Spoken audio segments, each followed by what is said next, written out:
എല്ലാവർക്കും ഈ ചർച്ചയിലേക്ക് സ്വാഗതം. വിദ്യാഭ്യാസ രംഗമാണ് നമ്മുടെ ചർച്ചയുടെ മേഖല. ഇപ്പോൾ വിദ്യാഭ്യാസം എന്നതുകൊണ്ട് ഉദ്ദേശിക്കുന്നത് പ്രധാനമായും മനുഷ്യനെക്കുറിച്ചും ഈ പ്രപഞ്ചത്തെക്കുറിച്ചും ഉള്ള ശരിയായ അറിവുകളും അതോടൊപ്പം തന്നെ ശാസ്ത്ര അവബോധം, ജനാധിപത്യ ബോധം, മതേതരത്വം മുതൽ ജെൻഡർ ഇക്വാലിറ്റി വരെയുള്ള ഒട്ടേറെ മാനവിക ആധുനിക മൂല്യങ്ങൾ കുട്ടികളിൽ പകർന്നു നൽകുക എന്നുള്ളതാണ്. പക്ഷേ ഇത് എത്രമാത്രം പ്രാവർത്തികമാവുന്നു എന്നുള്ളതാണ്. വെറും അറിവുകൾ കാണാപ്പാടം പഠിക്കുന്നതിനപ്പുറം ഇത്തരം ബോധ്യങ്ങൾ അവരിൽ, ഇത്തരം മൂല്യങ്ങൾ അവരിൽ വളരുന്നുണ്ടോ എന്നൊരു സംശയം. ആ സംശയത്തിൽ നിന്ന് നമുക്ക് തുടങ്ങാം, അല്ലേ? അതെ, തുടങ്ങാം. ഞാനപ്പം ഇത് തുടങ്ങാൻ പോകുന്നത് ഒരു എനക്ഡോട്ടൽ ഒരു എവിഡൻസ് വെച്ചിട്ടാണ്. ഞാൻ മംഗലാപുരത്താണ്, എല്ലാവർക്കും അറിയാമായിരിക്കും. ഞാൻ മംഗലാപുരത്ത് അവിടെ ഒരു സ്കൂളിലെ ടീച്ചറാണ്. അവിടുത്തെ ഒരു പ്രമുഖ science and technology college, okay, അവിടെ എഞ്ചിനീയറിംഗ് ഉണ്ട്, മെഡിസിനിൽ ഫിസിയോതെറാപ്പി ഉണ്ട്, നഴ്സിംഗ് ഉണ്ട്. സോ ഇതൊക്കെ ഉള്ള ഒരു കോളേജിൽ, ഈവൻ ടീച്ചിങ് എഡ്യൂക്കേഷൻ ഉണ്ട്. ഇതൊക്കെ ഉള്ള ഒരു കോളേജിൽ ഈ ആഴ്ച സംഭവിക്കുന്നത് എന്താണെന്ന് വെച്ചാൽ അവിടെ ഒരു പ്രതിഷ്ഠ നടക്കുകയാണ്. ഒരു വലിയൊരു വിഗ്രഹം ഉണ്ടാക്കിയിട്ട് ദേ ആർ ഗോയിങ് ടു പ്രതിഷ്ഠ ചെയ്യാൻ പോവാണ് അവിടെ. ഓക്കെ, ഇതിപ്പോൾ പ്രതിഷ്ഠ ചെയ്യുമ്പം അവിടെ സ്വാമിമാർ വരുന്നുണ്ട്, ഈ പൂജാരിമാർ വരുന്നുണ്ട്, ടീച്ചേഴ്സ് ഇൻവോൾവ് ആയിട്ടുണ്ട്, ആക്റ്റീവായിട്ട് തന്നെ ടീച്ചേഴ്സ് ഇൻവോൾവ് ആയിട്ടുണ്ട്. അതുപോലെ അവരെ ക്ലാസ് അവരുടെ ജെൻഡർ അനുസരിച്ചിട്ട് പുണൂലിട്ടവർ, ഇടാത്തവർ, അവർ ഫ്രണ്ടിൽ നിൽക്കുന്നു, ഇവർ പിന്നാലെ നിൽക്കുന്നു. അഖണ്ഡ നാമജപം 1,00,000 പ്രാവശ്യം എഴുതുന്നു എന്തൊക്കെയോ. അതുപോലെ കുട്ടികൾക്ക് ഓരോ ബുക്ക് കൊടുത്തിട്ടുണ്ട്, നിങ്ങൾ എന്തോ എഴുതൂ, ഏതൊരു നാമം അതിൽ എഴുതി കഴിഞ്ഞു. അപ്പോൾ കുട്ടികൾ എന്താ ചെയ്യുന്നതെന്ന് വെച്ചാൽ ക്ലാസ് എടുക്കുന്ന സമയത്ത് അവരിത് എഴുതണം, ഞങ്ങൾക്ക് മാർക്ക് കിട്ടും എന്ന് പറഞ്ഞിട്ട്. എന്തുകൊണ്ടാണ് ഞാനിത് പറയുന്നതെന്ന് വെച്ചാൽ ഇതൊരു ടെക്നിക്കൽ കോളേജാണ്, അവിടെ ഇതാണ് നടക്കുന്നത്. ഈ കാര്യങ്ങളൊക്കെ നടക്കേണ്ട ടീച്ചേഴ്സാണ് അതിൽ ചുക്കാൻ പിടിക്കുന്നത്, ടീച്ചേഴ്സാണ് അതിനെ മുന്നോട്ട് നയിക്കുന്നത്. ഇതൊക്കെ കണ്ടിട്ടും കാണാതെയും ഒബ്സർവ് ചെയ്തിട്ടും പാതി അറിഞ്ഞിട്ടും ഒക്കെ ഒരു തലമുറ അവിടെ നിൽക്കുന്നുണ്ട്, അല്ലേ? അതുപോലെ തന്നെ ഇതേ സ്കൂളിൽ തന്നെയാണ്, ഇതേ കോളേജിൽ തന്നെയാണ് കുറച്ചു കാലം മുമ്പ് ഒരു ഒരു ആൽമരവും ഒരു നീം ട്രീയും കൂടെ കല്യാണം കഴിപ്പിച്ചു അവർ. ഇത് നല്ലതിനാണ്, എന്ത് വാട്ട് എവർ ദ റീസൺ.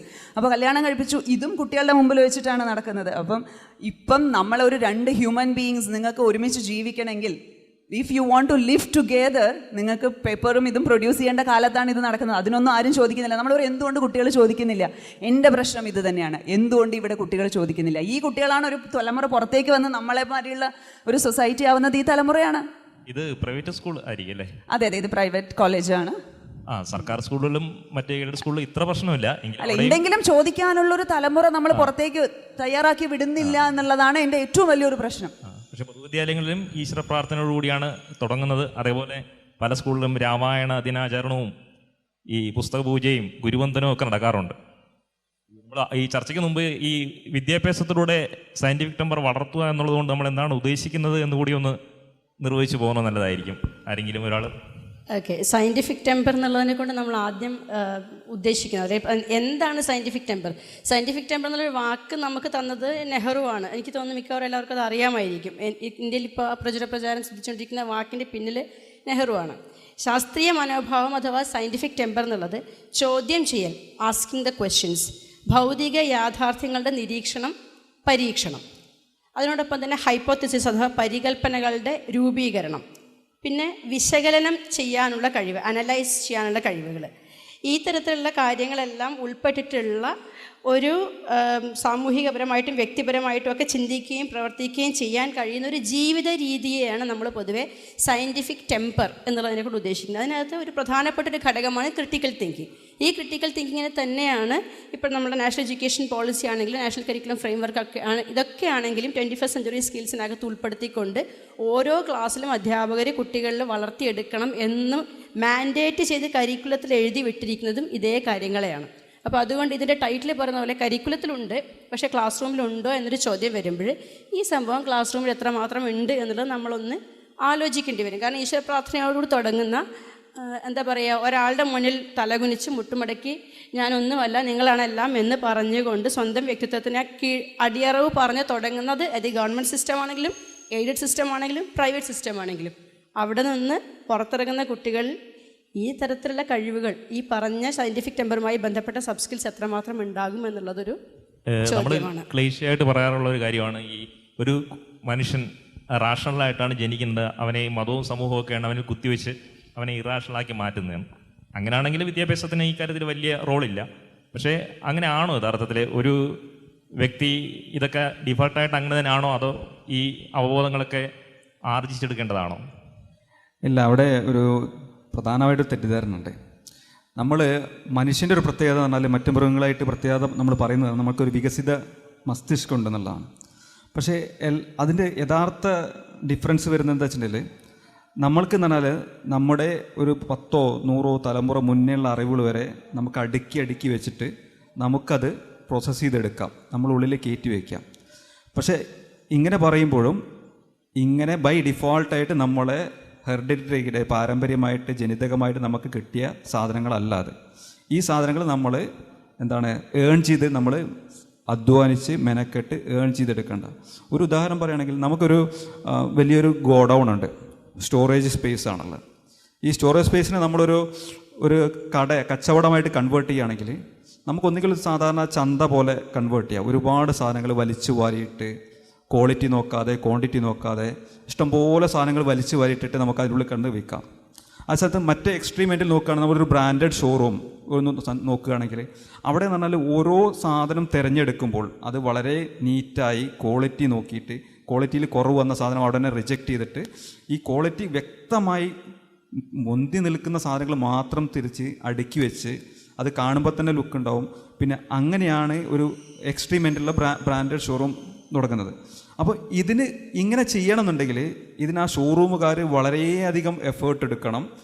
അതിൻ്റെ റിസൾട്ട് അവർക്കുണ്ട്. അതിൻ്റെ റിസൾട്ടാണ് അവരുടെ ബ്രാൻഡ് നെയിം ലോകം മൊത്തം ഒരു വലിയ ചെയിനായിട്ട് വരുന്നത്.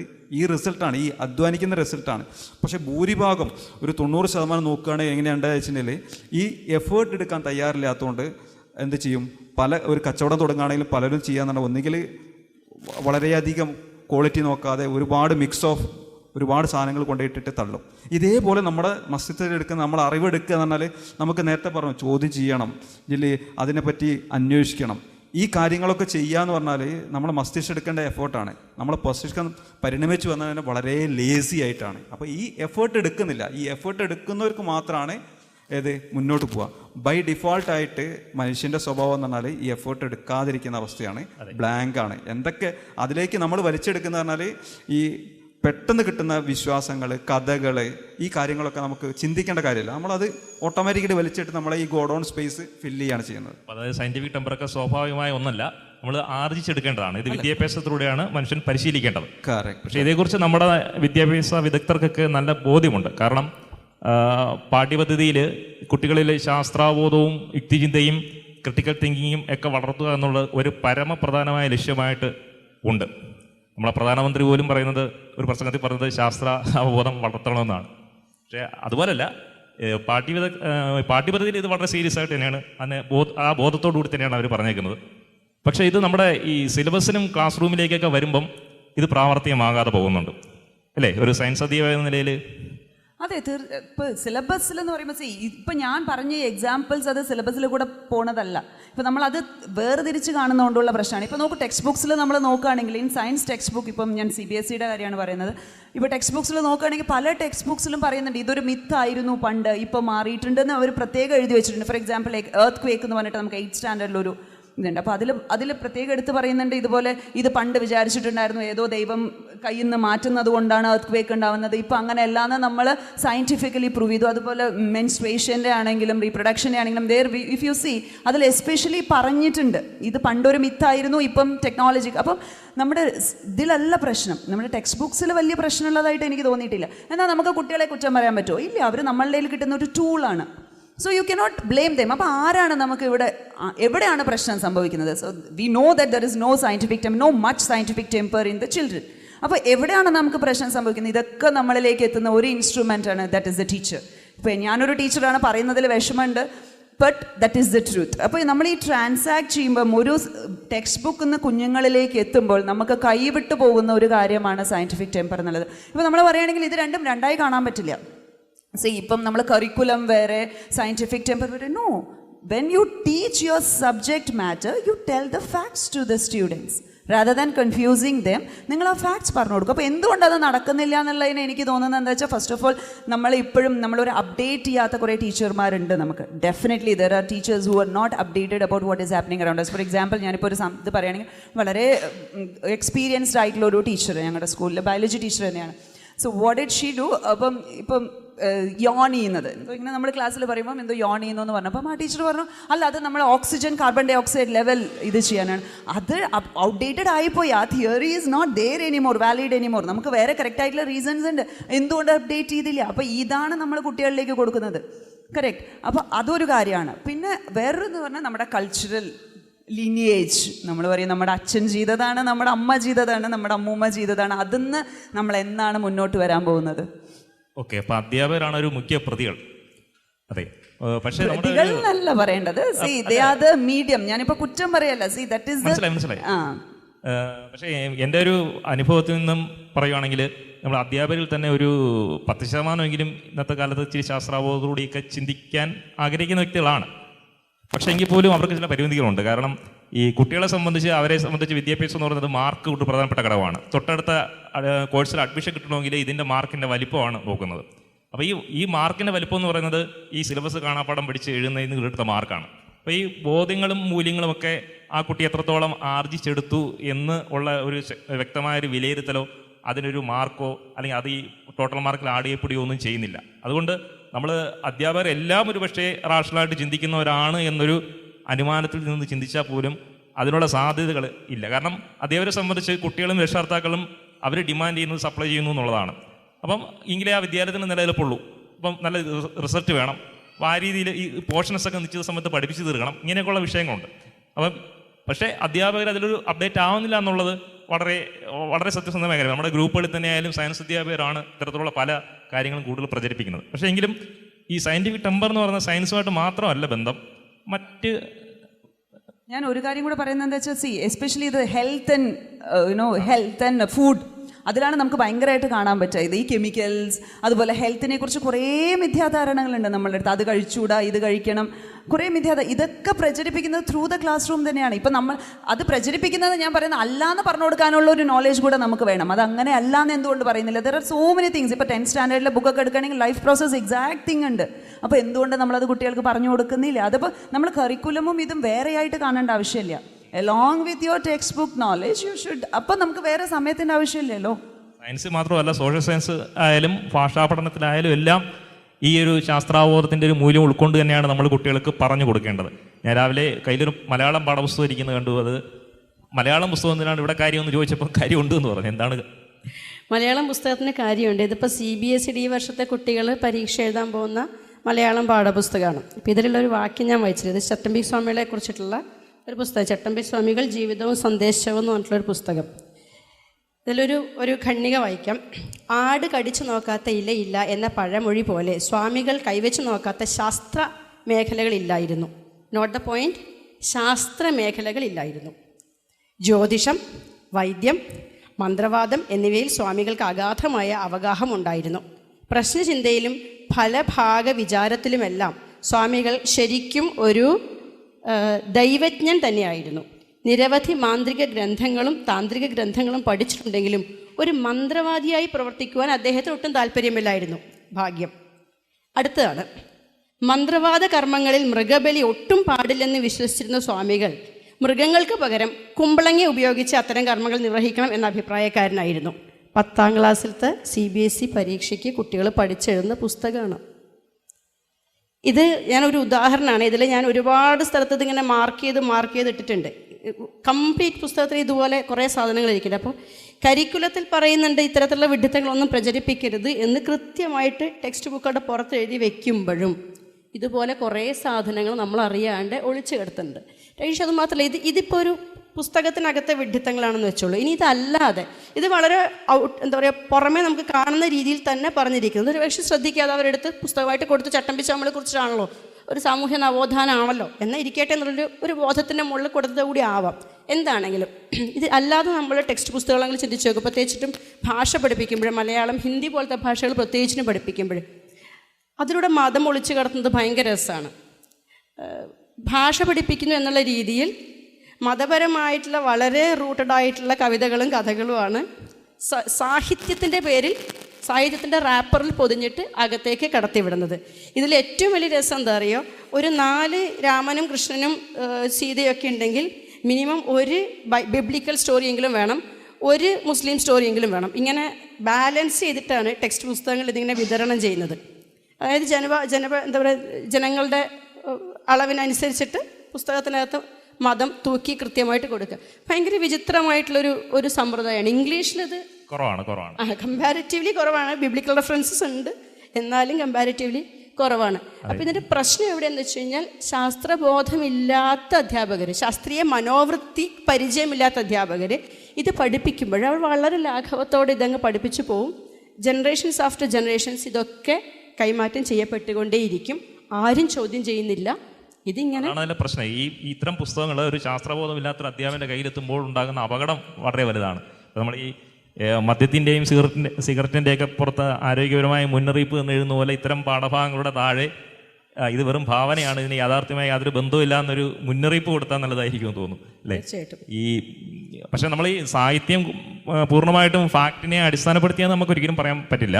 പക്ഷെ സാഹിത്യമാണ് ഫാക്റ്റ് എന്ന് ചിന്തിക്കുന്ന ഒരു അവസ്ഥ വരുമ്പോഴാണ് ഈ അപകടം വരുന്നത്. പിന്നെ അതിൽ ഇത്തരം ഒരു ഭാഷയുടെ ഒരു അപകടം എന്ന് പറഞ്ഞാൽ, ഈ ഒരു ശാസ്ത്രബോധമില്ലാത്തൊരു വ്യക്തി മറ്റ് സമകാലീന വിഷയങ്ങളൊക്കെ അവർ വിശകലനം ചെയ്യുമ്പോൾ അവരുടെ അശാസ്ത്രീയമായ നിലപാടുകൾ ഈ മനോഹരമായ ഭാഷയിലൂടെ കഥയും കവിതകളുമായിട്ടൊക്കെ അവതരിപ്പിക്കുന്നത് വളരെ ജനപ്രിയത വരും.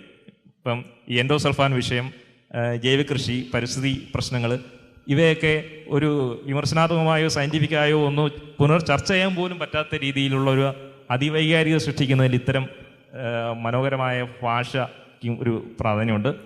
ഏതൊരു കാര്യത്തിനായാലും ഈ ലാക്ക് ഓഫ് സയൻറ്റിഫിക് ടെമ്പർ എന്ന് പറയുന്നത് ഒരു ഡെഡ്ലി കോമ്പിനേഷനാണ്. അതെ, ഈ സയൻറ്റിഫിക് ടെമ്പർ എന്ന് പറയുമ്പോൾ നമ്മൾ ഇപ്പോൾ പറഞ്ഞല്ലോ, സ്റ്റോറീസ്, കഥകൾ, നമ്മുടെ നേരത്തെ ഞാൻ പറഞ്ഞത് തുടർച്ചയായിട്ട് പറയട്ടെ, നമ്മുടെ മസ്തിഷ്കത്തിന് ഈ കഥകളൊക്കെ വളരെ പെട്ടെന്ന് അക്സെപ്റ്റ് ചെയ്യാൻ പറ്റും. കാരണം വേറെ ചിന്തിച്ച് നോക്കേണ്ട കാര്യമൊന്നുമില്ല. ഒരാൾ പറഞ്ഞു വന്നു, ഒരു നല്ല രസമുണ്ട്, ഒരു ഹീറോ ഉണ്ട്, ഇങ്ങനെയുള്ള കഥകളൊക്കെ. അതിൽ നമ്മൾ ഹാരി പോട്ടർ കഥ കാണുമ്പോൾ ഇന്നും ചില കുട്ടികൾ വിചാരിക്കുന്ന ഹാരി പോട്ടർ ശരിക്കുള്ള ഒരാളാണെന്ന് വിചാരിക്കുന്ന ഒരു ഒരുപാട് കുട്ടികളുണ്ട്. ഇതേപോലെ മതപരമായ കഥകൾ, അല്ലെങ്കിൽ സാഹിത്യങ്ങൾ, നോവലുകൾ, ഇതൊക്കെ ഉള്ളിലേക്ക് എടുക്കണമെങ്കിൽ ഒരു ചിന്തിക്കേണ്ട കാര്യമില്ല. പിന്നെ പ്രശ്നം എന്താ പറയുന്നത് വെച്ചിട്ടുണ്ടെങ്കിൽ, ചെറിയ കുട്ടികൾക്ക് നമുക്ക് അവരെ ബ്ലെയിം ചെയ്യാൻ പറ്റില്ല എന്തുകൊണ്ട് ഇത് വിശ്വസിച്ചു എന്നുള്ളത്. കാരണം ഇത് പറഞ്ഞു കൊടുക്കേണ്ടത് അവരെ പഠിപ്പിക്കുന്ന അധ്യാപകരോ അല്ലെങ്കിൽ പാരൻസോ ഒക്കെയാണ്. അപ്പോൾ ഇവിടെ സംഭവിക്കുന്നത് വെച്ചിട്ടുണ്ടെങ്കിൽ, കുട്ടികൾക്ക് തിരിച്ചറിയാൻ കഴിയുന്നില്ല ഇത് ശരിക്കും ഉള്ളതാണോ അതോ ശരിക്കും ഇല്ലാത്തതാണോ ഉള്ളത്. അവർ ഓട്ടോമാറ്റിക്കായിട്ട് ബൈ ഡിഫോൾട്ടായിട്ട് എടുക്കൽ ഇതെന്താണ്, ഇത് യാഥാർത്ഥ്യമാണെന്നുള്ള രീതിയിൽ എടുക്കുക. ഈ തിരിച്ചറിവ് ഉണ്ടാക്കുക. ഒരു കഥ പഠിപ്പിക്കുകയാണെങ്കിൽ അവർ പറയണം, നേരത്തെ രാകേഷ് പറഞ്ഞ പോലെ അടിയിൽ കൃത്യമായിട്ട് പറയണം, ഇത് വെറും കഥയാണ്, ഇത് കഥയാണ്. 2 പ്രാവശ്യം 3 പ്രാവശ്യം റിപ്പീറ്റ് ചെയ്തിട്ട് അധ്യാപകർ പറഞ്ഞു കൊടുക്കണം ഇത് കഥയാണ് എന്നുള്ളത്. അല്ലാന്നുണ്ടെങ്കിൽ എന്ത് ചെയ്യും, കുട്ടി എന്താ സംഭവിക്കുക വെച്ചാൽ, കുട്ടികളല്ല മുതിർന്നവരുടെ കാര്യം തന്നെ എടുക്കുകയാണെങ്കിലും നമ്മളൊരു സ്റ്റോറി നമ്മളെ ഉള്ളിലെടുക്കുമ്പോൾ നമുക്ക് പെട്ടെന്ന് ചിന്തിക്കേണ്ട കാര്യമില്ല. പ്രത്യേകിച്ച് നമ്മൾ സന്തോഷിപ്പിക്കുന്ന, നമ്മുടെ ഉള്ളിൽ ഒരു വികാരം ജനിപ്പിക്കുന്ന, അത് സന്തോഷമായിക്കോട്ടെ ദുഃഖമായിക്കോട്ടെ, നേരത്തെ എൻഡോസൾഫാൻ സ്റ്റോറിയൊക്കെ പറഞ്ഞ പോലെ ഒരുപാട് നോവലുകളിലൊക്കെ എഴുതി വെച്ചിരിക്കുന്നത് വളരെയധികം ആളുകളെ ദയനീയ ഭാവം പൊക്കിയടിച്ചുകൊണ്ട് അല്ലെങ്കിൽ പ്രതിഫലിച്ചുകൊണ്ടുള്ള ആളുകളുടെ മുഖം, ഫേസ്, ഇതൊക്കെയാണ് ഒരു നോവലിലൂടെ ആളുകളിരിക്കുക. ഇതിങ്ങനെയാണോ? കാരണം അവർക്ക് അവിടെ പോയി യാഥാർത്ഥ്യം എന്താണെന്ന് അന്വേഷിക്കാനോ അല്ലെങ്കിൽ ഇതിനെപ്പറ്റി ഉള്ള പഠനങ്ങൾ നോക്കി മനസ്സിലാക്കാനോ ഉള്ള ഒരു സമയമില്ല, അല്ലെങ്കിൽ അതിനുള്ള എഫേർട്ട് എടുക്കുന്നില്ല. പക്ഷേ അതിന് പകരം പെട്ടെന്ന് ഇത് വിശ്വസിച്ചു പോകുന്നു. കുട്ടികളും ഇതാ സംഭവിക്കും. പക്ഷേ കുട്ടികളിൽ ഇങ്ങനെ സംഭവിക്കാനുള്ള പ്രധാന ഉത്തരവാദിത്വം എന്നാൽ ഇത് പഠിപ്പിച്ച ആളുകൾ ഇത് വേർതിരിച്ച് കൊടുക്കുന്നില്ല. പ്രത്യേകിച്ചും നേരത്തെ പറഞ്ഞ പോലെ കുറച്ചൊരു 10% അധ്യാപകർക്ക് ഒരു ശാസ്ത്രീയ ബോധം ഉണ്ടെങ്കിൽ അവർ ചിലപ്പോൾ പറഞ്ഞു കൊടുക്കുമായിരിക്കും, ഇതൊക്കെ കഥയാണ്, ഇത് മിത്തോളജിയാണെന്നുള്ളത്. ബാക്കിയുള്ള ആളുകൾ നേരത്തെ പറഞ്ഞു വളരെ ലാഘവത്തോടു കൂടി ഇത് ആണ് പഠിപ്പിക്കും. ഇതിനെപ്പറ്റി ഒരു സെഗ്രിഗേറ്റ് ചെയ്ത് കൊടുക്കാത്തൊരവസ്ഥ, മിത്തും യാഥാർത്ഥ്യവും തമ്മിൽ വേർതിരിച്ചറിയപ്പെടാതെ പോകുന്ന ഒരു അവസ്ഥ. അതുകൊണ്ടാണ് ഈ ചരിത്ര കഥകളൊക്കെ പുരാണ കഥകളൊക്കെ അത് ചരിത്രമാണെന്ന് കരുതപ്പെടുന്നൊരവസ്ഥ. ഇത് സത്യത്തിൽ വളരെ ഗുരുതരമായ ഒരു വിഷയമാണ്. ഒരു പുരോഗമനവും നവോത്ഥാനവും ഒക്കെ ആഗ്രഹിക്കുന്ന ഒരു സമൂഹം വിദ്യാഭ്യാസ രംഗത്തുള്ള ഈ അപാധകൾക്ക് വളരെ ഏറെ ഗൗരവം കൊടുക്കേണ്ടതാണ്. ഈ കതിരിന്മേൽ വളം വെച്ചിട്ട് കാര്യമില്ല എന്ന് പറയുന്ന പോലെ ശാസ്ത്രീയ മനോവൃത്തി പരിശീലിക്കാതെ പുറത്തിറങ്ങുന്ന വിദ്യാർത്ഥികൾ, നാളത്തെ പൗരന്മാർ, ഈ നാട്ടിനുണ്ടാകുന്ന ഡാമേജ് വളരെ വലുതാണ്. ഒരു എക്കണോമിക്സ് അധ്യാപകൻ എന്ന രീതിയിൽ ഞാൻ പറയുവാണെങ്കിൽ നമ്മുടെ സമ്പദ് വ്യവസ്ഥയുടെ വളരെ പരിമിതമായ വിഭവങ്ങളുടെ ഒരു ദുർവിനിയോഗവും കാര്യക്ഷമമല്ലാത്ത വിനിയോഗവും ഒക്കെയാണ് ഇതിൽ കൂടെ നടക്കുന്നത്. കാരണം ഇപ്പം നമ്മൾ ഹ്യൂമൻ ഡെവലപ്മെൻറ്റ് ഇൻഡെക്സ് ഒക്കെ പരിശോധിച്ചാൽ അതിൽ ഏറ്റവും മുന്നിൽ നിൽക്കുന്ന രാജ്യങ്ങൾ നമ്മൾ ഇന്ത്യയൊക്കെ 130 റാങ്കിങ്ങിനും താഴെയാണ്. ഈ ഒരു വലിയ അന്തരത്തിൻ്റെ ഒരു മൂല കാരണം എന്ന് പറഞ്ഞാൽ ഈ ശാസ്ത്രാബോധം, ജനാധിപത്യ ബോധം, ഇത്തരത്തിലുള്ള ആധുനിക മൂല്യങ്ങൾ സമൂഹത്തിൽ പൊതുബോധമായി മാറാത്തത് കൊണ്ടാണ്. പക്ഷേ ഇതിൻ്റെ ഈ വിഷയത്തിൻ്റെ ഒരു സീരിയസ്നെസ് മനസ്സിലാക്കണമെങ്കിൽ പോലും ഒരു വ്യക്തിക്ക് ഈ ബോധങ്ങൾ വേണമെന്നുള്ളതാണ് ഇവിടുത്തെ ഒരു വിഷ്വ സർക്കിൾ എന്ന് പറയുന്നത്. പക്ഷേ നമ്മളതിൽ കൂടുതൽ ബേജാറാകേണ്ട കാര്യമില്ല. കാരണം നമ്മുടെ പാഠ്യപദ്ധതിയിൽ കൃത്യമായിട്ട് ഈ സാധനം ഉണ്ട്. അത് പക്ഷേ ക്ലാസ് റൂമിലോട്ട് അത് എത്തുന്നില്ല. നമ്മുടെ ഈ ടൈറ്റിൽ പോലെ കരിക്കുലത്തിലുണ്ട്, ക്ലാസ് റൂമിൽ ഇല്ല എന്നുള്ളതാണ് അതിൻ്റെ ഒരു അവസ്ഥ. അതെ, അതാണ് പക്ഷേ ഏറ്റവും അലാമിംഗ് ആയിട്ടുള്ള കാര്യം അതാണ്. കാരണം അതിലുള്ളത് നമുക്ക് ഇങ്ങോട്ടേക്ക് എത്തിക്കാൻ പറ്റുന്നില്ല. നമ്മൾ കുട്ടികളെ അനുസരിക്കാനാണ് പഠിപ്പിക്കുന്നത്, കുറേയും കൂടി ക്വസ്റ്റ്യൻ ചെയ്യാൻ പഠിപ്പിക്കുന്നില്ല. എന്തുകൊണ്ട്? നമ്മുടെ ഇതിലൊക്കെ നോക്കുകയാണെങ്കിൽ, നമ്മുടെ BEd ട്രെയിനിങ്ങിനൊക്കെ നോക്കുകയാണെങ്കിൽ ഇത് definitely let children ask questions. നമ്മൾ പറയും ചോദിക്കൂ. പക്ഷെ എന്തുകൊണ്ട് നമ്മളെ ക്വസ്റ്റ്യൻ ചെയ്യുമ്പോൾ നമ്മൾ അണേബിൾ ടു ആൻസർ? അതാണല്ലോ പ്രശ്നങ്ങളുടെ കാരണം. ഇപ്പോൾ നമുക്ക് അത് ചെയ്യാൻ പറ്റാത്തത് എന്തുകൊണ്ടാണ്? നമുക്ക് ശാസ്ത്രാവബോധമില്ലാത്തതുകൊണ്ട്. ടീച്ചേഴ്സിന് തന്നെ ശാസ്ത്രാവബോധമില്ല, പിന്നെ നമ്മൾ എങ്ങനെ അത് കുട്ടികൾക്ക് പറഞ്ഞു കൊടുക്കും? അപ്പം അതില്ലാത്തതിന് മെയിൻ കാരണം എന്ന് പറയുന്നത് എഗെയിൻ ഞാൻ ഈ പറഞ്ഞ പോലെ കൾച്ചറൽ പ്രോബ്ലംസ് ആണ്. കൾച്ചറൽ പ്രോബ്ലംസ് നിങ്ങൾ നോക്കിക്കഴിഞ്ഞാൽ എന്തുകൊണ്ട് കൾച്ചറൽ പ്രോബ്ലംസ് വരുന്നു? Again that will lead to the problem, biggest problem, religion അതിൽ വന്ന് പെടുമ്പോഴാണ് ഈ കൾച്ചറൽ പ്രോബ്ലംസ് ഒക്കെ. ഇപ്പോൾ നോക്കൂ, ഞങ്ങൾക്ക് ഇന്നലെ സെൻഡ് ഓഫ് ആയിരുന്നു ഞങ്ങളുടെ കുട്ടികൾക്ക്. അപ്പം ഈ എല്ലാ കുട്ടികളും ടീച്ചേഴ്സിൻ്റെ കാല് തൊടാണ്. തൊട്ടോട്ടെ, അനുഗ്രഹം കൊടുക്കൂ. See what are you teaching them? To be a slave? നിങ്ങളുടെ അടിമയാവാനാണോ നിങ്ങൾ പഠിപ്പിക്കുന്നത്? അതോ നിങ്ങളുടെ അതോറിറ്റേറിയൻ ബിഹേവിയർ അക്സെപ്റ്റ് ചെയ്യാനാണോ നിങ്ങൾ അവരെ പഠിപ്പിക്കുന്നത്? ഈ കുട്ടികളാണ് പുറത്ത് വരുന്നത്. അപ്പോൾ ഈ കുട്ടികൾ പുറത്ത് വരുമ്പോൾ എന്താ, പഠിച്ച് നല്ല മാർക്ക് കിട്ടി വരുമ്പം നമ്മൾ പറയുന്നത് കുട്ടി നല്ല കുട്ടിയാണ്, നല്ല അനുസരണയുള്ള കുട്ടിയാണ്, നല്ല. അപ്പോൾ അതല്ലല്ലോ നമുക്ക് വേണ്ടത്. അപ്പം നമ്മൾ തന്നെ അക്സെപ്റ്റ് ചെയ്യാൻ ഫസ്റ്റ് ഓഫ് ഓൾ റെഡിയില്ല. അപ്പോൾ നമ്മൾ റെഡി ആവണം. നമ്മളിപ്പോൾ കുട്ടികളിലേക്ക് ഈ സയൻറ്റിഫിക് ടെമ്പർ ഇൻകൾക്കേറ്റ് ചെയ്യണം. Let them ask questions. അപ്പോൾ ടീച്ചേഴ്സ് മാറുക തന്നെ വേണം. ആൻഡ് ടീച്ചേഴ്സിൻ്റെ religious concepts should not come to the class. അതിനുവേണ്ടി നമ്മൾ റൂൾസ് ആൻഡ് റെഗുലേഷൻ കൊണ്ടുവരുക തന്നെ വേണം. വേറെ എല്ലാത്തിനും നമുക്ക് റൂൾസ് ഉണ്ടല്ലോ. ഇപ്പോൾ BEd പഠിച്ചാലേ നിങ്ങൾക്ക് ടീച്ചർ ആവാൻ പറ്റുള്ളൂ. So why not a scientifically tempered teacher or rationalist teacher should come to the classroom. അത് റൂൾസ് ആയിട്ട് വരണം. അത് മോണിറ്റർ ചെയ്യും വേണം. ക്ലാസ് റൂമിൽ എന്താ നടക്കുന്നതെന്ന് മോണിറ്റർ ചെയ്യാൻ ഒരു സെൽ വേണം. എന്തുകൊണ്ട് പറ്റുന്നില്ല? നമ്മളുടെ ഇടയിൽ തന്നെ ഉണ്ടല്ലോ കുറേയും കൂടി ഇൻഫ്ലുവൻസ് ഉള്ള ആൾക്കാരുണ്ട്. So why are we not doing that? That has to be done. അല്ലാതെ ഈ ഒരു ഇത് മാറില്ല. ഈ റൂൾസ് ആൻഡ് റെഗുലേഷനെ കുറിച്ച് പറഞ്ഞപ്പോഴാണ് ഈ ഈശ്വരപ്രാർത്ഥനയുടെ കാര്യം പറഞ്ഞല്ലോ. എല്ലാ കുട്ടികളും ദിവസവും യാചനയോട് കൂടിയാണ് ഒരു ദിവസം ആരംഭിക്കുന്നത്.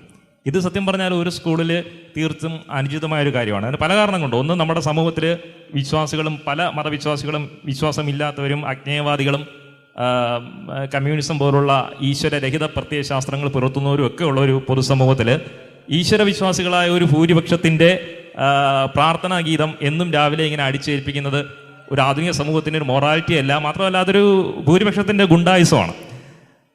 പക്ഷേ നമ്മുടെ ഈ ഭരണഘടനയ്ക്ക് വിരുദ്ധമാണ്.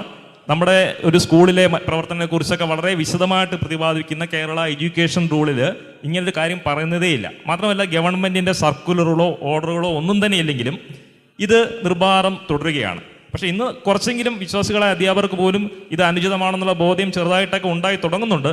എങ്കിലും ഈ ഇപ്പം മതപഠനത്തിനുള്ള മതസ്വാതന്ത്ര്യത്തിനുള്ള എല്ലാ സ്വാതന്ത്ര്യവും ഉള്ളൊരു നാടാണ് നമ്മുടെ ഇന്ത്യ. പക്ഷേ അത് വീടുകളിലും ദേവാലയങ്ങളിലുമായിട്ട് ചുരുക്കണം. വിദ്യാലയങ്ങളെ പൂർണ്ണമായിട്ട് അതിൽ നിന്ന് മാറ്റി നിർത്തണം. കാരണം ഒരു കുട്ടി ആദ്യമായിട്ട് സമൂഹത്തിൽ ഇടപെടുന്നത് സ്കൂളിലൂടെയാണ്. ഒരു സാമൂഹിക സ്ഥാപനം എന്ന രീതിയിൽ സ്കൂളിലാണ്. അവിടെ ചെല്ലുമ്പോൾ അവിടെ എന്നും രാവിലെ ഈശ്വരപ്രാർത്ഥനയോടുകൂടിയാണ് ആരംഭിക്കുന്നത്.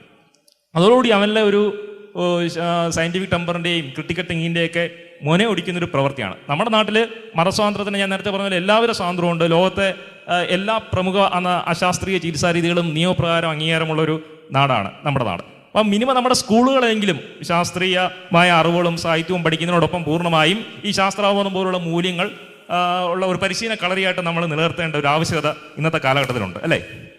എനിക്ക് തോന്നുന്നത് ഇതിനകത്ത് ഒരു കാര്യം, നമ്മൾ പ്രാർത്ഥന മാത്രമൊന്നുമല്ല. ഞാൻ നേരത്തെ പറഞ്ഞ ഒളിച്ചു കടത്തൽ എന്നുള്ളത് ഒരുപാട് തലങ്ങളിൽ വർക്ക് ചെയ്യുന്നുണ്ട്. നമ്മൾ ചൊല്ലുന്ന പ്രതിജ്ഞ, ഇത് ഞാൻ മുമ്പൊരു സെഷനിൽ പറഞ്ഞതാണ്. പ്രതിജ്ഞയുടെ ഉള്ള ഒരു വാചകമാണ്, ഞാൻ എൻ്റെ മാതാപിതാക്കളെയും മുതിർന്നവരെയും ഗുരുക്കന്മാരെയും ബഹുമാനിക്കുന്നതാണ്. അതെന്തിനപ്പം അത്? അല്ലെ അവരെ മാത്രം ബഹുമാനിച്ചാൽ മതിയോ? ബാക്കിയുള്ള തൻ്റെ സഹജീവികളൊന്നും ബഹുമാനിക്കേണ്ട ആവശ്യമില്ലേ? വളരെ സട്ടിലായിട്ടായിരിക്കും വരുന്നുണ്ട്, പക്ഷെ അത് വന്നുകൊണ്ടേയിരിക്കും. കാരണം സമൂഹത്തിൻ്റെ ഒരു പ്രത്യേകത എന്ന് പറയുന്നത് ആർക്കാണോ പവർ ഉള്ളത്, ആ പവർ ഉള്ളവർ പവറില്ലാത്തവരെ അടിച്ചമർത്തുക എന്നുള്ളതാണ്. ആ സമൂഹത്തിൻ്റെ അതേ സാധനമാണ് മറ്റൊരു രീതിയിൽ ക്ലാസ് മുറിയിൽ വരുന്നത്. പവർഫുൾ ആയിട്ടുള്ള ടീച്ചർ പവർലെസ് ആയിട്ടുള്ള കുട്ടികളുടെ മുകളിൽ ആധിപത്യം സ്ഥാപിക്കുന്നു. ടീച്ചറെക്കാളും പവർഫുൾ ആയിട്ടുള്ള ദൈവം ബാക്കിയുള്ളവരുടെ തലയിൽ അടിച്ചമർത്തൽ നടത്തിക്കൊണ്ട്. ഇതൊരു കണ്ടിന്യൂമാണ്. ഇത് തുടങ്ങുന്നത് റിലീജിയനിൽ നിന്നാണ്, ഇത് ഒടുക്കം അവസാനിക്കുന്നത് റിലീജിയൻ. ഒരു വിഷ്യസ് സർക്കിൾ, നേരത്തെ പറഞ്ഞ ഒരു വിഷ്യസ് സർക്കിളാണ്. ഇതിൻ്റെ വേറൊരു പ്രശ്നം എന്ന് പറയുന്നത്, ഈ സയൻറ്റിഫിക് ടെമ്പർ ഇല്ലാത്ത ടീച്ചേഴ്സിനെ എങ്ങനെ പഠിപ്പിക്കാൻ പറ്റുമെന്ന് വെച്ചാൽ നമ്മളുടെ ഉള്ളിലൊക്കെ ഇതുണ്ട്, പക്ഷേ ഇതിനെ നമ്മൾ കൃത്യമായ രീതിയിൽ ട്രെയിൻഡായിട്ട് ഇത് നമ്മൾ ഉപയോഗിക്കുന്നില്ല. ഇപ്പം നേരത്തെ ഞാൻ വായിച്ച ഇതേ പാഠഭാഗത്തിന് ശാസ്ത്രീയ മനോവൃത്തിയിലൂടെ സഞ്ചരിക്കാൻ താല്പര്യമുള്ളൊരു അധ്യാപകനാണ് ക്ലാസ്സിൽ എടുക്കുന്നുണ്ടെങ്കിൽ ആദ്യത്തെ സെൻറ്റൻസ് മുതൽ കുട്ടികൾ ചോദിക്കാം, ഇങ്ങനെ ഈ പുസ്തകത്തിലുണ്ട്, നിങ്ങളിതിനെ എഗ്രി ചെയ്യുന്നുണ്ടോ? ചട്ടമ്പി സ്വാമികൾ പഠിപ്പിക്കുന്നത് ഇത് ബൈ ഹാർട്ട് പഠിക്കുന്നതിന് പകരം ആ ടീച്ചർക്ക് ചോദിക്കാം, ക്രിട്ടിക്കൽ തിങ്കിങ്ങിനെ എൻഫോഴ്സ് ചെയ്തുകൊണ്ട് ഇങ്ങനൊരു സാധനം നിങ്ങൾ എത്ര പേര് ഇത് എഗ്രി ചെയ്യുന്നു? മന്ത്രവാദം എന്നുള്ളത് ശാസ്ത്രീയമായിട്ടൊരു കാര്യമാണെന്ന് നിങ്ങൾക്ക് തോന്നുന്നുണ്ടോ? തോന്നുന്നുണ്ടെങ്കിൽ എന്തുകൊണ്ട്, ഇല്ലെങ്കിൽ എന്തുകൊണ്ട്? ഇനി അവരുടെ അടുത്ത് അത് ചോദിക്കുന്നു, അന്വേഷിക്കുന്നു, അവർക്ക് ചിന്തിക്കാനുള്ള ഓപ്ഷൻസ് പറഞ്ഞു കൊടുക്കുന്നു. ഇത് കയ്യിലുള്ള കരിക്കുലത്തിൻ്റെ, കയ്യിലെ ടെക്സ്റ്റ് ബുക്കിൻ്റെ അല്ല പ്രശ്നം, ഇതെങ്ങനെ നമ്മൾ കൈകാര്യം ചെയ്യുന്നു എന്നുള്ളതിൻ്റെയാണ് പ്രശ്നം. ഈ കൈകാര്യം ചെയ്യലാണ് ടീച്ചേഴ്സ് ചെയ്യുന്ന പ്രവൃത്തി. അങ്ങനെയാണെങ്കിൽ നമുക്ക് അത്യാവശ്യമായിട്ട് വേണ്ടത് നമ്മുടെ ടീച്ചർ ട്രെയിനിങ് ഇൻസ്റ്റിറ്റ്യൂട്ട്സിൽ ക്രിട്ടിക്കൽ തിങ്കിങ് അല്ലെങ്കിൽ സയൻറ്റിഫിക് ടെമ്പർ എന്താണെന്നുള്ളത് സയൻസ് ടീച്ചേഴ്സിന് മാത്രമല്ല, ഇപ്പോൾ സയൻസ് ടീച്ചേഴ്സിന് മാത്രമേ, അതെ, ഇപ്പൊ സയൻസ് ടീച്ചേഴ്സിന് മാത്രമുള്ള ഒരു പെഡഗജിയിൽ, സയൻസ് പെഡഗജിയിൽ മാത്രമേ ഉള്ളൂ ഈ സയന്റിഫിക് ടെമ്പർ എന്നുള്ളത്. അപ്പൊ എല്ലാവർക്കും ഇപ്പൊ സയൻസിൽ കൂടെ മാത്രമല്ലല്ലോ, ഈ പറഞ്ഞ പോലെ എല്ലാ രീതിയിലും കൂടിയും അറിഞ്ഞും അറിയാതെയും പബ്ലിക്കായിട്ടും ഒക്കെ ഇത് കടത്തുന്നുണ്ട് ഈ പറഞ്ഞ പോലെ. അപ്പൊ അതൊന്ന് പഠിപ്പിച്ചെടുക്കുകയും അത് ക്ലാസ്സിൽ നടക്കുന്ന നേരത്തെ ജാൻവി പറഞ്ഞ പോലെ മോണിറ്റർ ചെയ്യാനുള്ള ഒരു സംവിധാനം, ബാക്കി എല്ലാത്തിനും മോണിറ്ററിങ് ഓപ്ഷൻ അവൈലബിൾ ആണെങ്കിൽ ഇതിന് മോണിറ്ററിങ് ഓപ്ഷൻ വേണം. ഇപ്പോഴത്തെ നാഷണൽ കരിക്കുലം ഫ്രെയിംവർക്ക് പ്രകാരം നമ്മൾക്ക് ലെസൺ പ്ലാനിനകത്ത്, അത് ഏത് സബ്ജക്റ്റ് ആണെങ്കിലും ലെസൺ പ്ലാനിനകത്ത് ക്രിട്ടിക്കൽ തിങ്കിങ്, ക്രിയേറ്റിവിറ്റി, ഇത്തരത്തിലുള്ള 21st സെഞ്ച്വറി സ്കിൽസ് ഉണ്ടാവണം, എഴുതിയിട്ടുണ്ടാവണം എന്നുണ്ട്. ഇനി അത് നടക്കുന്നുണ്ടോ എന്നും കൂടി മോണിറ്റർ ചെയ്യാനുള്ള ഒരു മെക്കാനിസം, ഒരു ഓഡിറ്റിംഗ് മെക്കാനിസം ഉണ്ടെങ്കിൽ നന്നായിരിക്കും. ഈ പാഠ്യപദ്ധതി എന്ന് പറയുന്നത് ഒരു പാസീവായിട്ടുള്ള ഡോക്യുമെൻ്റ് ആണ്. അതിനെ ആക്റ്റീവ് ആക്കുന്നത് ഇത്തരം പ്രവർത്തനം കൂടെയാണ്. അവിടെ ഈ നേരത്തെ പറഞ്ഞ പോലെ ഈ പാഠപുസ്തക രചയിതാക്കൾക്കും ഈ ചില വാക്കുകൾ ബോധപൂർവം ഈ പാഠപുസ്തകങ്ങളിൽ നിന്ന് മറച്ചു വയ്ക്കുന്നതായിട്ട് ഞാൻ കണ്ടുവരാറുണ്ട്. അതായത് ഈ യുക്തിചിന്ത, നാസ്തികത, അത്തരം വാക്കുകളൊന്നും നമുക്ക് ഒരു പുസ്തകത്തിനും കാണാൻ കഴിയില്ല. ഇപ്പം ഈ ഭക്തി പ്രസ്ഥാനം, സൂഫി പ്രസ്ഥാനം, അല്ലെങ്കിൽ ബ്രഹ്മസമാജ്, ആര്യസമാജ്, അല്ലെങ്കിൽ കബീർദാസ്, സൂർദാസ്, മീരഭ, അങ്ങനെ നേരത്തെ ചട്ടമ്പി സ്വാമി, ഇത്തരം കാര്യങ്ങളൊക്കെ പറയുമ്പോൾ വളരെ വിശദമായിട്ട് പോകുന്ന പുസ്തകങ്ങളിൽ EV രാമസ്വാമി നായ്ക്കരെ പറ്റി പഠിക്കുന്നതാണ്, പത്തിലാണെന്ന് തോന്നുന്നു, പെരിയോരെ കുറിച്ച്. അവിടെ അതിൽ ഒരു വാചകം പോലും അദ്ദേഹം നാസ്തികനാണെന്ന് അവിടെ പറയില്ല. നമ്മുടെ സാമൂഹിക സാംസ്കാരിക പരിഷ്കർത്താക്കളെയും നവോത്ഥാന നായകന്മാരെയും പ്രമുഖരായ സയൻറ്റിസ്റ്റുകളെ എടുത്തു നോക്കിയാൽ അവർ ചെറുതല്ലാത്തൊരു പങ്ക് മതബോധമില്ലാത്തവരും നാസ്തിക മനോഭാവം പുലർത്തുന്നവരുമൊക്കെയാണ്. പക്ഷേ ഒരു പാഠപുസ്തകത്തിലും അങ്ങനൊരു ചിന്താധാര അവർ കൊണ്ടെന്ന് എങ്ങും സൂചിപ്പിക്കുന്നില്ല. നെഹ്റുവിനെ അംബേദ്കറെ കുറിച്ച് പോലും അറിഞ്ഞിട്ടില്ല. നെഹ്റുവിനും അംബേദ്കറും നമ്മുടെ എല്ലാ പുസ്തകത്തിലും പഠിക്കുന്നതാണ്, 10ാം ക്ലാസ് എല്ലാ പുസ്തകത്തിലും പഠിക്കുന്നതാണ്. പക്ഷേ അവർ മതബോധമില്ലാത്തവരാണ്, ശാസ്ത്രപരമായിട്ട് ചിന്തിച്ചവരാണെന്നുള്ള അറിവ് എനിക്ക് കിട്ടുന്നത് ഞാൻ ഈ സ്കൂളൊക്കെ വിട്ട് പുറത്തുനിന്ന് ആണ് അത്തരം അറിവുകളൊക്കെ എനിക്ക് കിട്ടുന്നത്. ഇപ്പം ബോധപൂർവമായ ചില തമസ്കരണങ്ങളൊക്കെ ഇവിടെ നടക്കുന്നുണ്ട് ഈ വിഷയത്തിൽ. ഉണ്ട്. അപ്പോൾ അത് ഞാൻ നേരത്തെ പറഞ്ഞൊരു പോയിന്റ് ഒന്ന് തുടങ്ങട്ടെ. അധ്യാപകരെ നമ്മളിങ്ങനെ പറയുന്നുണ്ടല്ലോ, പക്ഷേ പ്രോബ്ലം എന്താ വെച്ചിട്ടുണ്ടെങ്കിൽ ഈ അധ്യാപകരും ഇതേ ഒരു കാറ്റഗറി ആളുകളിൽ നിന്ന് കഴിഞ്ഞു വന്ന ആളുകളാണ്. പ്രശ്നം എന്താ വെച്ചിട്ടുണ്ടെങ്കിൽ ക്ലാസ്സിൽ വരുന്ന സമയത്ത് ഈ അധ്യാപകൻ്റെ ഉള്ളിലുള്ള ഒരു 90% ഉള്ളിലുള്ള ഈ മതബോധം എന്ന് പറഞ്ഞ ഒരു ബോധം, മതബോധത്തിൽ വരുന്ന പറഞ്ഞാൽ റിലീജിയൻ മാത്രമല്ല ആ ടൈറ്റിലിട്ട് വിളിക്കുന്നത്, ഒരുവിധം എല്ലാ അശാസ്ത്രീയമായ ചിന്താഗതികളും ഉൾക്കൊള്ളുന്ന ഒരു ബോധത്തെ പറയുന്നതാണ് മതബോധം എന്ന് പറയുന്നത്. ഈ ബോധവുമായിട്ടാണ് അധ്യാപകർ ക്ലാസ്സിൽ വരുന്നത്. ഈ എന്താണ് ബാണ്ട മാറാപ്പ് എന്ന് പറയുന്ന സാധനമായിട്ട് ക്ലാസ്സിൽ വന്നിട്ട് അവർ എന്ത് പറയുന്നതോ, എന്ത് സംഭവിക്കുന്നോ, എന്ത് ചർച്ച ചെയ്യുന്നു, ഇതിൻ്റെയൊക്കെ കൂടെ ഇത് ഓട്ടോമാറ്റിക്കായിട്ട് ഇതിങ്ങനെ സൈഡ് ലൈനായിട്ട് കയറി വന്നുകൊണ്ടിരിക്കും. അപ്പോൾ ഇത് ഇങ്ങനെ നമ്മൾ എന്തെങ്കിലും ചോദ്യം ചെയ്യുക അല്ലെങ്കിൽ ആരോടും സംസാരിക്കുകയാണെങ്കിൽ പറയുന്ന വിഷയമാണ് ഇത്. ആളുകളുടെ മൊറാലിറ്റി, അതായത് ധാർമ്മിക ബോധം വളർത്തുക, നല്ല കുട്ടികൾ, അനുസരണശീലമുള്ള, നേരത്തെ പറഞ്ഞാൽ കാലിൽ വീഴുന്നൊക്കെ ഒരു അനുസരണയുടെ ഭാഗമാണ്. ഇങ്ങനെ വളർത്താൻ വേണ്ടിയിട്ട് വാല്യൂ എഡ്യൂക്കേഷൻ എന്നൊക്കെ ഉള്ള ടൈറ്റിൽ, നല്ല ടൈറ്റിലൊക്കെ കൊടുത്ത് വാല്യൂ എഡ്യൂക്കേഷൻ എന്നുള്ള ടൈറ്റിലൊക്കെ കൊടുത്തിട്ടാണ് ഈ സാധനം സ്ലോലി ആയിട്ട് ഇതിന് ചില അധ്യാപകർ പർപ്പസ്ഫുള്ളിയാണ്. പക്ഷേ ഭൂരിഭാഗം കളിയാലും എനിക്ക് തോന്നുന്നത് അവർ ഓട്ടോമാറ്റിക്കായിട്ട് രാവിലെ കുറി തൊട്ട് കുറേ പൂജിച്ച പേനയുമായിട്ട് കുട്ടികളുടെ അടുത്തേക്ക് വരുന്ന അധ്യാപകർ അറിയുന്നില്ല ഇത് ഈ ഈ എന്താണ് പഴയ മതത്തിൻ്റെ ജീർണിച്ച മാറാപ്പാണ് ഇതിൻ്റെ കൂടെ കൊടുക്കുന്നുള്ളത്. അപ്പോൾ ഇതിന് ഒരു പറയാനുള്ള ഉദാഹരണം വെച്ചിട്ടുണ്ടെങ്കിൽ ഇവർ പറയുന്നത് മതത്തിനുള്ളിലുള്ള മൂല്യങ്ങൾ ഇല്ലെങ്കിൽ റിലീജിയസ് മൂല്യങ്ങൾ, അനുസരണമുള്ള മൂല്യങ്ങൾ, ഇതൊക്കെ നല്ലതല്ലേ? ഇതെങ്കിലും കുട്ടികളെ പഠിപ്പിക്കണ്ടേ? അപ്പോൾ ഞാൻ പറയാനുള്ളതെന്ന് വെച്ചിട്ടുണ്ടെങ്കിൽ നമ്മൾ ഒരു ഉദാഹരണമായിട്ട് എടുക്കുകയാണെങ്കിൽ നമ്മൾ പാഷാണത്തിൽ അല്പം പാൽപ്പായസം ഊണ് വെച്ചിട്ടുണ്ടെങ്കിൽ അതിൻ്റെ ക്വാളിറ്റി എന്തായിരിക്കും? ആ പാൽപ്പായസമായിട്ട് നിലനിൽക്കുമോ അതോ പാഷാണത്തിൻ്റെ ക്വാളിറ്റിയാണോ വരിക?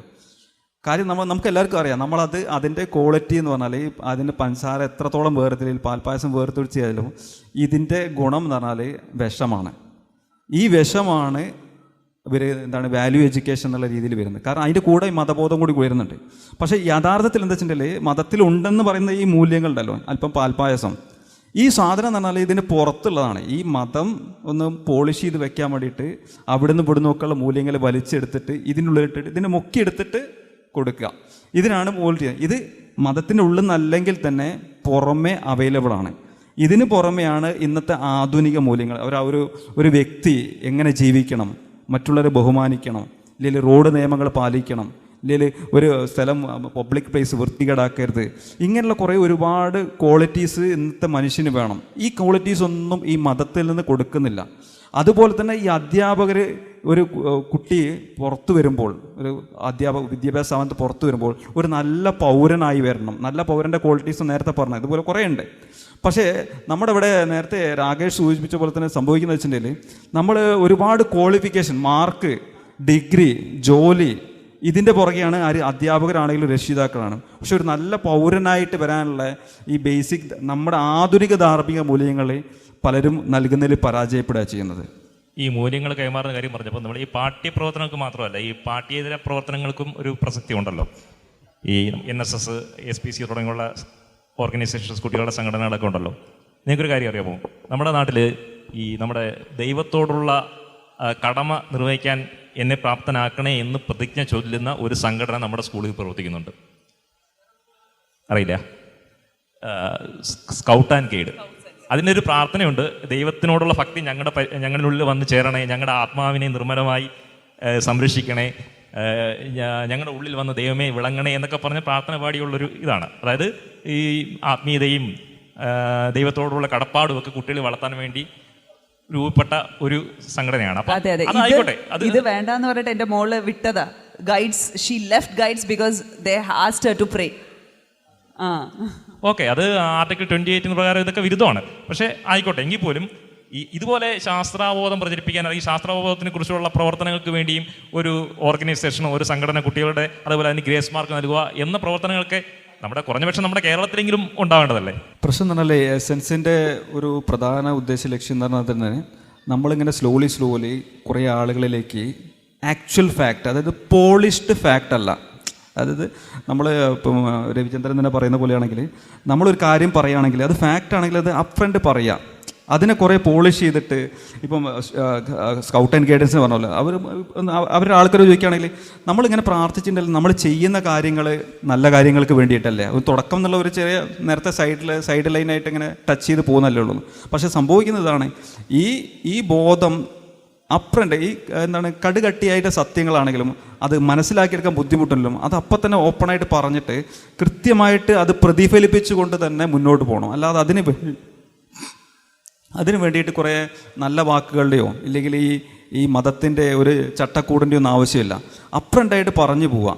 അങ്ങനെ വേണ്ടിയുള്ള സംഘടനകൾ അല്ലെങ്കിൽ പ്രസ്ഥാനങ്ങൾ, ഇപ്പോൾ എസൻസ് മാത്രമല്ല, ഒരുപാട് സംഘടനകൾ ഇങ്ങനെ ഉണ്ടായി വരണം. ചില വ്യത്യാസങ്ങളൊക്കെ ഉണ്ടെങ്കിൽ പോലും ഇത് റിപ്പീറ്റഡ് ആയിട്ട് പറയണം. ഒരാളിപ്പോൾ ഞാൻ രാവിലെ ഒരാളോട് സംസാരിച്ച് പറഞ്ഞു, നമ്മളിങ്ങനെ ഈ വിഷയത്തെ പറ്റി സംസാരിക്കുമ്പോൾ നമ്മളിത് വളരെ ഡ്രൈ സബ്ജക്റ്റാണ്, ആളുകൾക്ക് അത്ര ഇഷ്ടപ്പെടുന്ന കാര്യങ്ങളൊന്നുമില്ല. പക്ഷെ എന്താ വേണ്ടത് വെച്ചിട്ടുണ്ടെങ്കിൽ ഇത് ആവശ്യമാണ് ഇങ്ങനെയുള്ളൊരു ഡിസ്കഷൻ. പക്ഷേ ഇത് നമ്മൾ ഈ ഒരു ഒറ്റ ഡിസ്കഷനിൽ കൊണ്ട് എന്ന് നിർത്തുക എന്നുള്ളതല്ല. ഇത് റിപ്പീറ്റഡായിട്ട് കഴിയുന്നത്ര ആളുകൾ കഴിയുന്നത്ര സന്ദർഭങ്ങളിൽ ഒരു വാക്ക് ഇതിനെപ്പറ്റി ഇങ്ങനെ പറഞ്ഞുകൊണ്ടിരുന്ന് മാത്രമേ ഈ സാധനം സർക്കുലേറ്റ് ഉള്ളൂ. കാരണം ഈ മതബോധം എന്ന് പറഞ്ഞാൽ രാവിലെ മുതൽ വൈകുന്നേരം വരെ കാലാകാലങ്ങളായിട്ട് നാമം ജപിക്കുക എന്ന് പറഞ്ഞാൽ ഇങ്ങനെ ജപിച്ചുകൊണ്ടിരിക്കും, ഇങ്ങനെ ജപിച്ച് ഇങ്ങനെ അടിച്ച് കയറ്റി വെച്ചിരിക്കുന്ന സാധനങ്ങളാണ് നമ്മുടെ മസ്തിഷ്കത്തിൽ. ഇത് പോകണം എന്നുണ്ടെങ്കിൽ ഒരൊറ്റയടിക്ക് ഇങ്ങനെ തട്ടിക്കളയാൻ പറ്റില്ല. നമ്മൾ റിപ്പീറ്റഡ് ആയിട്ട് ഇത് ആവർത്തിച്ചുകൊണ്ടേയിരിക്കണം പല സന്ദർഭങ്ങളിൽ കഴിയുന്നിടത്തെല്ലാം. അതുപോലെ ഈ സയൻസ് പുസ്തകങ്ങളിൽ തന്നെ ഒരുപാട് തെറ്റായ കാര്യങ്ങളുണ്ട്. ഇപ്പോൾ 10ാം ക്ലാസ്സിൽ കൃഷിയെ പറ്റിയൊക്കെയുള്ള ഒരു പാഠഭാഗത്ത് സയൻസിൻ്റെ വിവിധ രീതി ശാസ്ത്രങ്ങളെപ്പറ്റി പറയുന്നതിന് ശേഷം പിന്നെ താഴെ കാണിക്കുന്നത് വിഷപ്പച്ചക്കറി, ജൈവകൃഷി അങ്ങനെയുള്ള ഐറ്റങ്ങളാണ്. അപ്പോൾ ഇതേപോലെ ഇപ്പം പരിണാമമായിട്ട് ബന്ധപ്പെട്ട ഒരുപാട് തെറ്റുകളുണ്ട്. അതൊക്കെ കൃഷ്ണപ്രസാദൊക്കെ ചൂണ്ടിക്കാണിച്ചിട്ടുള്ളതാണ്. അപ്പോൾ ഇതുപോലുള്ള എൻ്റെ അഭിപ്രായത്തിൽ ഈ പാഠപുസ്തക രചനയിലെ അധ്യാപകരെ മാത്രം ഉൾപ്പെടുത്താതെ ഈ ശാസ്ത്ര അവബോധം പ്രചരിപ്പിക്കുന്ന ഒട്ടേറെ വ്യക്തികളും സംഘടനകളും നമ്മുടെ നാട്ടിലുണ്ട്. കേരളത്തിലാണെങ്കിൽ അതിനൊട്ടും പഞ്ഞവുമില്ല. അപ്പം തീർച്ചയായും അവരുടെയും കൂടെ സഹകരണം പാഠപുസ്തക രചനയിൽ ഉണ്ടാകുന്നതുകൊണ്ട് ഗുണങ്ങൾ മാത്രമേ ഉണ്ടാകുന്നുള്ളൂ, അല്ലേ? ഇതിനകത്ത് ഒരു കാര്യം നമുക്ക് ശ്രദ്ധിക്കാൻ പറ്റുന്നത്, ഇപ്പോൾ ഗവൺമെൻറ് സ്കൂളുകളിൽ വളരെ സ്ട്രിക്റ്റ് ആയിട്ട് ബോധപൂർവമായ മതപഠനം നടക്കുന്നില്ല, അല്ലേ? ബോധപൂർവമായിട്ട് മറ്റുള്ളവർ അംഗീകരിച്ചുകൊണ്ട് മതം പഠിപ്പിക്കില്ല. പക്ഷേ കേരളത്തിലെ ബഹുഭൂരിപക്ഷം കുട്ടികളും പഠിക്കുന്നത് ഗവൺമെൻറ് സ്കൂളിലല്ല, മറിച്ച് എയ്ഡഡ് സെക്ടറിലാണ്. ഈ എയ്ഡഡ് സെക്ടറിൽ നടക്കുന്നത് എന്താണ്? മിക്കവാറും എല്ലാ എയ്ഡഡ് സ്കൂളുകളും ഏതെങ്കിലും ഒരു മതത്തിൻ്റെയോ പ്രൈവറ്റ് സ്കൂൾസ് പിന്നെ മുഴുവൻ ഏകദേശം 99% എന്ന് പറയാം, ഏതെങ്കിലും ഒരു മതത്തിൻ്റെ അല്ലെങ്കിൽ ജാതിയുടെ ഒരു സെഗ്മെൻറ്റിൻ്റെ അണ്ടറിലാണ് എയ്ഡഡും പ്രൈവറ്റും പൂർണ്ണമായിട്ട് നിൽക്കുന്നത്. അപ്പോൾ ഈ സെഗ്മെൻറ്റിലുള്ള വലിയൊരു lion share of the student population ഇവിടെയാണുള്ളത്. ഈ തരത്തിലുള്ള ക്ലാസ് മുറികളിൽ നമുക്ക് ഡെമോക്രസി, നമുക്ക് ജനാധിപത്യവും മാനവികതയും ശാസ്ത്രീയ ബോധവും ഒക്കെ, ശാസ്ത്രബോധവും ശാസ്ത്രീയമായിട്ടുള്ള ചിന്താഗതികളും തന്നെ പ്രചരിപ്പിക്കണം എന്നുള്ളൊരു റൂള് നമുക്ക് കൊണ്ടുവരാൻ പറ്റിക്കഴിഞ്ഞാലോ, ഇത് ഹയർ എഡ്യൂക്കേഷൻ സെക്ടറിൽ ഭയങ്കര രസമാണ് കാര്യങ്ങൾ. അതായത് ടെക്നിക്കൽ, പിന്നെ ജാൻവി പറഞ്ഞ ടെക്നോളജി ഡിപ്പാർട്ട്മെൻറ്റുകളുണ്ടാവും. അവിടെ കയറി ചെല്ലുമ്പോൾ തന്നെ ദൈവങ്ങളുടെ ചിത്രങ്ങളും അതിന് കുറിതൊട്ട് കൊടുക്കലും, അതുപോലെ പിന്നെ എന്താണ് നമ്മളുടെ നവരാത്രി പൂജ കഴിയുമ്പോഴേക്കും ഉള്ള ലാബ് എക്യുപ്മെൻറ്റിനടക്കം ടെസ്റ്റ് ട്യൂബുകൾക്കടക്കം കുറിതൊട്ട് വെച്ചിട്ടാണ് നമ്മൾ അടുത്ത പരിപാടി തുടങ്ങുന്നത്. ഇത്രയും കാലഹരണപ്പെട്ടിട്ടുള്ള ചിന്താഗതികളും കൊണ്ട് നടക്കുന്നതാണ് നമ്മളുടെ ഹയർ എഡ്യൂക്കേഷൻ. പിന്നെ ആസ് പേരൻസ് ഓൾസോ നമ്മളിപ്പോൾ കുറച്ച് പേർക്ക് അവയർനെസ് വന്നു കഴിഞ്ഞാൽ പേരൻസ് ആയിട്ട് നമ്മളത് മാറ്റാനുള്ള ഒരു ക്വസ്റ്റ്യൻ ചെയ്യാമല്ലോ. നമുക്കും പറയാം, നമ്മളറിയില്ലേ നമ്മുടെ കുട്ടികൾ ഇതാണ് പഠിക്കുന്നതെന്ന് പറഞ്ഞാൽ യു ഗോ ആൻഡ് ആസ്ക് എന്തുകൊണ്ടാണ്. അപ്പോൾ 4 പേര് ചോദിക്കുന്നു എന്ന് കാണുമ്പം ടീച്ചേഴ്സ് നാച്ചുറലി അവർ കുറച്ചുകൂടിയും അവെയർ ആയിരിക്കും. കറക്റ്റ്. അപ്പോൾ നമ്മൾ പോയിട്ട് എന്തുകൊണ്ട് ഇത് പഠിപ്പിച്ചു, ഇതിങ്ങനെ ഇല്ലേ, നമ്മുടെ according to the constitution you are not suppose to do that എന്ന് പറഞ്ഞു കഴിഞ്ഞ് കഴിഞ്ഞാൽ ടീച്ചേഴ്സ് ചിന്തിച്ചു തുടങ്ങും. അപ്പോൾ നമ്മൾക്ക് ഇതാണ് ഒരു വഴി. ടീച്ചേഴ്സ് ചിന്തിക്കണം, അവർ മാറണം. അത് റിലിജിയനും വിദ്യാഭ്യാസവും കൂട്ടിക്കുഴയ്ക്കാതെ രണ്ടും രണ്ടായിട്ട് തന്നെ കുട്ടികളെ കൺഫ്യൂസ് ചെയ്യിക്കാതെ നമ്മൾ കുട്ടികൾക്ക് അത് എന്നാൽ തന്നെ ഒരു നല്ലൊരു ഭാവി തലമുറ പുറത്തേക്ക് വരുള്ളൂ. അതേ ഉള്ളൂ നമുക്കൊരു ആകെയുള്ള ഒരു ഹോപ്പ് എന്ന് പറഞ്ഞു കഴിഞ്ഞാൽ അത് മാത്രമേ ഉള്ളൂ. അല്ലാതെ നമ്മൾ അങ്ങോട്ടും ഇങ്ങോട്ടും ഇക്കോ ചേംബർമാർ നമ്മുടെ പ്രായത്തിലുള്ള കുറേ പേര് ഒരു 60 വയസ്സ് കഴിഞ്ഞാൽ that doesn't make much sense. ഇനി വരുന്നവർ കൂടെ മാറണം, അതാണ് നമ്മൾ ഈ ചെയ്യുന്നതിൻ്റെ. അപ്പം അതിന് വേണ്ടിയിട്ട് ഇത് തന്നെയുള്ളൂ വഴി. അപ്പം ആസ് പേരൻസ്, ആസ് ടീച്ചേഴ്സ് നമ്മൾ മാറുക തന്നെ വേണം ആസ് റാഷണലിസ്റ്റ്. ഇപ്പോൾ നേരത്തെ പറഞ്ഞ ഈ ഗ്രൂപ്പുകളിൽ തീരുമാനിക്കാനുള്ള ഗ്രൂപ്പുകളിൽ ഒരു സ്വതന്ത്ര ചിന്തകളിൽ മതബോധം ഇല്ലാത്ത ഒരാളുണ്ടെന്ന് പറഞ്ഞാൽ, പക്ഷേ ബാക്കിയുള്ള ആളുകൾ മൊത്തം മതബോധമുള്ള ആൾക്കാരാണ്. അപ്പോൾ അവിടെ ഈ ജനാധിപത്യത്തിൻ്റെ ഡേഞ്ചർ ഫേസാണ്, അവിടെ ഡേഞ്ചറസ് സൈഡാണ് അവിടെ ഫേസ് ചെയ്യുക. ഇവർ വോട്ടിനിട്ട് ഇത് മതബോധം നിലനിർത്തി ശാസ്ത്രബോധം തള്ളിക്കളയും. ഇപ്പം തന്നെ നമ്മുടെ എൻഡോസോളം പറഞ്ഞു, KM ശ്രീകുമാറിൻ്റെ ഒരു പോസ്റ്റ് കണ്ടു.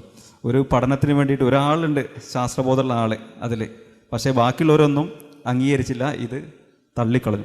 ഇത് വിദ്യാഭ്യാസ കാര്യത്തിലും എല്ലാ സ്ഥലത്തും ഇങ്ങനെയാണ്. ആരെങ്കിലും ഒരാൾക്കുണ്ടെങ്കിൽ അവിടെ വർക്കൗട്ട്, 1-2 പേർക്കില്ല, അവിടെ ഭൂരിപക്ഷത്തിനാണ് വർക്കൗട്ട്. ജനാധിപത്യത്തിൻ്റെ ഡേഞ്ചറസ് സൈഡാണത്. ഏതാണ് ഫാക്റ്റ് അല്ല പുറത്തേക്ക് വരുന്നത്, ഏതിനാണ് കൂടുതൽ വോട്ട്, ഏതാണ് കൂടുതൽ സപ്പോർട്ട്. പക്ഷേ നമ്മുടെ പാഠ്യപദ്ധതിയിൽ പ്രധാനപ്പെട്ട ഒരു പഠന ലക്ഷ്യമായിട്ട് ഈ സാധനങ്ങൾ ഉണ്ടല്ലോ.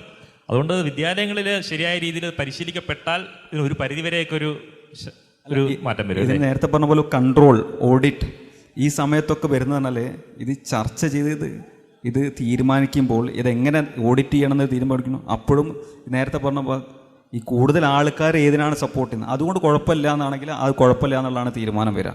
ആ ഒരു പ്രോബ്ലം ഉള്ളത്. ജെൻഡർ ഇക്വാലിറ്റിയെ പറ്റിയുള്ള കാര്യങ്ങൾ തന്നെ സമസ്ത ഒന്ന് കണ്ണുരുട്ടിയപ്പോഴത്തേക്ക് അതങ്ങ് പിൻവലിച്ചു. അതാണ് ജനാധിപത്യം എന്ന് പറഞ്ഞാൽ ആളുകളുടെ വോട്ട് മാത്രമാണ്. അതിൽ ഏതാണ് ആക്ച്വലി ഇപ്പോൾ ഒരാൾ എന്ത് ആളുകൾ കൂട്ടം കൂടി തീരുമാനിക്കണേ, ഇപ്പോൾ നട്ടപ്പാതിരയാണ് പറഞ്ഞാൽ ജനാധിപത്യത്തിൻ്റെ റിസൾട്ട് ഇന്ന് നട്ടപ്പാതിരയാണ്. ഈ ഒരു ഡ്രോബാക്സ് ഉണ്ട് അതിന്, അത് എല്ലാ മേഖലയിലും പ്രതിഫലിക്കുന്നുണ്ട്. എന്തായാലും നമ്മൾ ഈ ചർച്ചയുടെ സമയപരിമിതി കൊണ്ട് നമുക്ക് ഈ ചർച്ച തൽക്കാലം ഇവിടെ അവസാനിപ്പിക്കാം. ഇത് വളരെ ഗുരുതരമായൊരു വിഷയം തന്നെയാണ്. പ്രത്യേകിച്ചും അശാസ്ത്രീയതകളും മതാത്മകതയൊക്കെ വളരെ ഏറെ ഉള്ള ഈ ഒരു കാലഘട്ടത്തിൽ നമ്മുടെ ഇന്ത്യ ഒരു മതരാഷ്ട്രമാകുമോ എന്ന് പോലും പലരും ഭയക്കുന്ന ആശങ്കപ്പെടുന്ന ഈ ഒരു കാലഘട്ടത്തിൽ കുട്ടികളിൽ ശാസ്ത്രബോധം, ജനാധിപത്യബോധം, മതേതരത്വം, മുതലായ മൂല്യങ്ങൾ വളർത്തേണ്ടതിൻ്റെ ആവശ്യകത എല്ലാവിധ ജനവിഭാഗങ്ങളും തിരിച്ചറിയേണ്ടതാണ്. അത് ഭരണകർത്താക്കളും വിദ്യാഭ്യാസ വിദഗ്ധരുമൊക്കെ അത് തിരിച്ചറിയട്ടെ. അതനുസരിച്ച് സിലബസിലും പഠന പ്രക്രിയയിലും അതിൻ്റെ വിലയിരുത്തലിലും മൂല്യനിർണ്ണയത്തിലും ഒക്കെ അതിൻ്റെ ഒരു മാറ്റങ്ങൾ കാര്യമായിട്ടുണ്ടാകട്ടെ. അതനുസരിച്ചുള്ള അധ്യാപക പരിശീലനങ്ങൾ ഉണ്ടാകട്ടെ എന്നൊക്കെ നമുക്ക് പ്രതീക്ഷിക്കാം. ഇനി ഇതൊക്കെ അസംഭവമാണെങ്കിൽ പോലും നമ്മൾ ഒരു വിശ്വാസിയാണെങ്കിലും അവിശ്വാസിയാണെങ്കിലും എല്ലാ വ്യക്തികളും ഇതിൻ്റെ ഒരു സീരിയസ്നെസ് തീർച്ചയായും ഉൾക്കൊണ്ടുകൊണ്ട് സ്വന്തം ജീവിതത്തിൽ അവരുടെ കുട്ടികളുടെ പഠന പ്രക്രിയയിൽ ആ ഒരു ജാഗ്രത പുലർത്തണമെന്ന് മാത്രമാണ് ഞങ്ങൾക്ക് പറയാനുള്ളത്. നമ്മുടെ ഈ ഒരു മുദ്രാവാക്യം പോലെ ഇൻഡിവിജ്വൽ ഈസ് ഇമ്പോർട്ടൻറ്റ് എന്ന് പറഞ്ഞുകൊണ്ട് നമുക്ക് ഈ ചർച്ച അവസാനിപ്പിക്കുന്നു. ഈ ചർച്ചയിൽ പങ്കെടുത്ത ഏവർക്കും കണ്ടുകൊണ്ടിരുന്ന നിങ്ങൾക്ക് ഏവർക്കും നന്ദി. Thank you one and all. Dhanya ഭാസ്കറിന് മൊമെൻറ്റോ നൽകാൻ എസൻസ് ഗ്ലോബൽ കണ്ണൂർ പ്രതിനിധി സരീൻ കല്യാശ്ശേരിയെ ക്ഷണിക്കുന്നു. ജാൻവി സനലിന് മൊമെൻറ്റോ നൽകാൻ എസൻസ് ഗ്ലോബൽ കൊല്ലം പ്രതിനിധി സജീവനെ ക്ഷണിക്കുന്നു. സുരേഷ് ചേറുള്ളിക്ക് മെമൻറ്റോ നൽകാൻ എസൻസ് ഗ്ലോബൽ ബാംഗ്ലൂർ പ്രതിനിധി അനീഷ് കുമാറിനെ ക്ഷണിക്കുന്നു. രാകേഷിന് മെമൻറ്റോ നൽകാൻ എസൻസ് ഗ്ലോബൽ കണ്ണൂർ പ്രതിനിധി സോണിയെ ക്ഷണിക്കുന്നു. ചർച്ചയിൽ പങ്കെടുത്തവർക്കും മെമൻറ്റോ നൽകാൻ എത്തിയവർക്കും നന്ദി.